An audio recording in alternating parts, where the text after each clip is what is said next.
People oversimplify AI tools way too much, and that's why most people feel like AI is overrated. ChatGPT isn't just for brain dumps. Gemini isn't just for images. Each of these tools has multiple strengths. You just have to know how to use them properly. In this video, I'm going to explain you 5 AI tools you can actually use, what they are really good at, and why. Using the wrong ones will waste your time. Adding a new feature in our plan. So in here, I come up with, can ChatGPT organize this with clear 10 bullet points? So let's see what happens. This is for brainstorming a new cruise UI feature, and you can see that how it nicely put it into 10 clean, clear bullet points. So ChatGPT is best for reasoning with constraints, not just messy thoughts. Handles long instructions, rules, checklists without skipping steps. Great for planning, decision-making, frameworks, and structured writing. So you can see how we did a nice structured writing, and good for prompt engineering and refining workflows. So I have a workflow here. I can say summarize the most important tasks. So you can see, create an auto-generated post-booking trip hub that makes users feel organized and in control. So it does it to the point.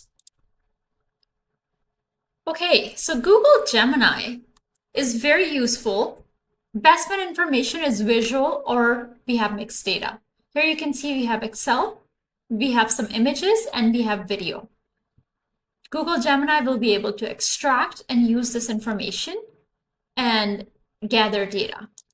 So all in all, Google Gemini is best when information is visual or mixed data, can process video, audio, images, slides, text together, ideal for recording meetings, tutorials, SOPs. You can show instead of explaining. So over ChatGPT, this is what it's good at.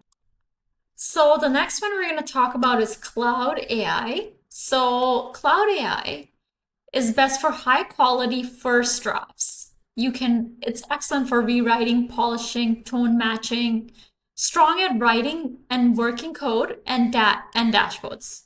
It's fewer revisions than other tools. So for example, can you create a proposal for my manager? I send it here. So I have pasted what I have, gathered from our ChatGPT and pasted in the Claude, and I got a more concise plan on how to make this feature in our coding application. So you can see that Claude is best for high quality first draft, excellent at rewriting, polishing, and tone matching. You can see it added a lot more details. It's strong at writing working code and dashboards as well. So if I tell it right now to create a working code in Node.js, it should be able to do that. I have had a lot of times where I have written simple Python scripts in Claude and I was able to generate them and they work straight on the go. So Perplexity is a new tool as well. It's very useful. It's best for fast, accurate research. It's designed for facts, not brainstormings. It replaces basically Google for serious searches. It shows all your sources of where it got it from. So right now, I'm asking it, can you tell me what is a good dividend stock for me to invest in based on current stock market and high dividend yield that will not lose me money over time? Let's see what it gives. So this is very beautiful. I know that in Canadian market, Ambridge is very good stock. Canadian Utilities is good stock. RBC, BMO, TD, they all have great dividend. So it has come up with a decent research. So now let's ask it, what about in USA?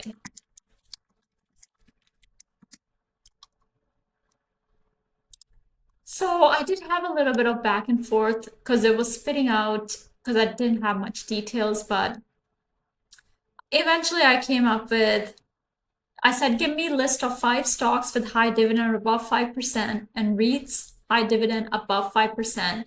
And I got US stocks that are above 5%, Alteria, Enterprise Products Partner, Verizon Communications, Energy Transfer, REITs, Reality Income, Apple Hospitality. So these are all good REITs, but you should do your research in them. But they do tell you what they're for. So this is really good deep dive search that you could use instead of going on Google and looking at every single article.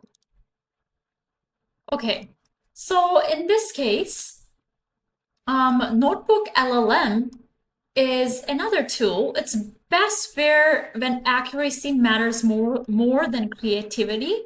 So basically, like it's its own, you're creating your own LLM. So you upload a bunch of resources. It only answers questions within these resources. Have you ever wondered why ChatGPT goes off tangent into another galaxy?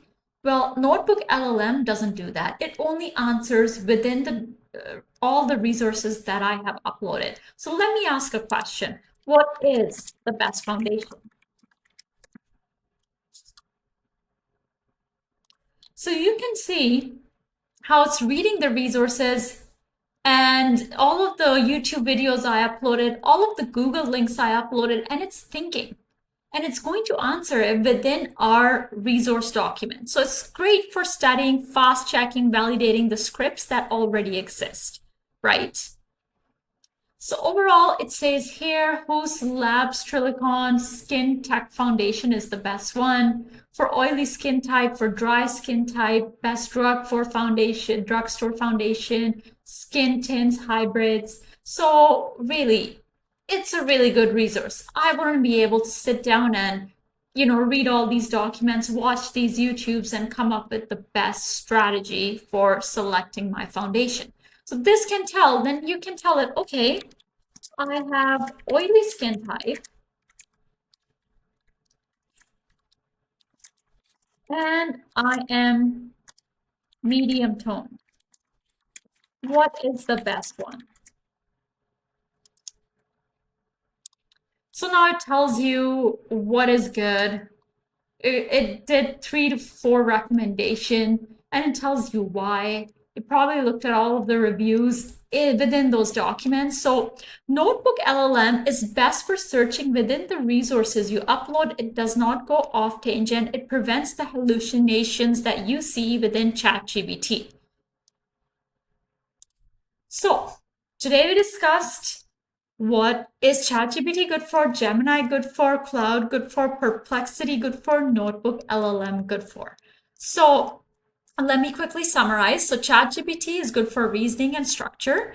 Gemini is good for uploading visuals and media support. Claude is good for polished output, plus it's good for coding. Perplexity is for verifying the facts, replacing Google search. NotebookLM is source-based accuracy to search within your sources. And that is all for me. Subscribe to my channel if you enjoyed this video and have a good day. Bye.